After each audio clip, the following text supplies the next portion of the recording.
Hello friends, ઘરમાં બીજા કોઈ નાસ્તા કદાચ હોય કે ના હોય, પણ દરેકના ઘરમાં મમરાનો એક ડબ્બો તો જરૂર પડ્યો હોય.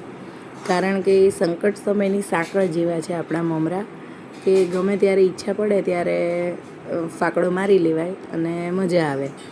ક્યાંય બી પ્રવાસમાં કે એક દિવસના પિકનિકમાં કે ગમે ત્યાં જઈએ તો એક ડબ્બો તો મમરાનો આપણે જરૂર લઈ જઈએ.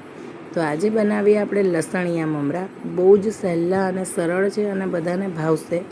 તમે જો જે પ્રમાણે તીખું મોળું ખાઈ શકતા હોય એ પ્રમાણે તમારે લસણ લેવાનું છે. લસણની ચટણી બનાવી લેવાની છે. હવે મમરાને સરસ રીતે પહેલાં થોડા શેકી લેવાના છે, જેથી એમાં રહેલો થોડો ભેજ વગેરે હોય તો જતું રહે. અને સરસ હાથેથી આ રીતે તોડી જુઓ તો મમરા સરસ રીતે ભૂકો થઈ જશે, એટલે શેકાઈ ગયા છે. હવે તેલ ગરમ કરવા મૂકવાનું છે. એ ઠરે પછી એમાં લસણ તમે જે પ્રમાણે તીખું ખાવું હોય એ પ્રમાણે ઉમેરવાનું છે.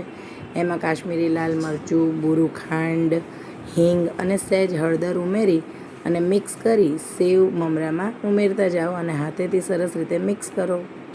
તો આ રીતે બનાવેલા મમરા, લસણિયા મમરા ખૂબ સરસ લાગે છે.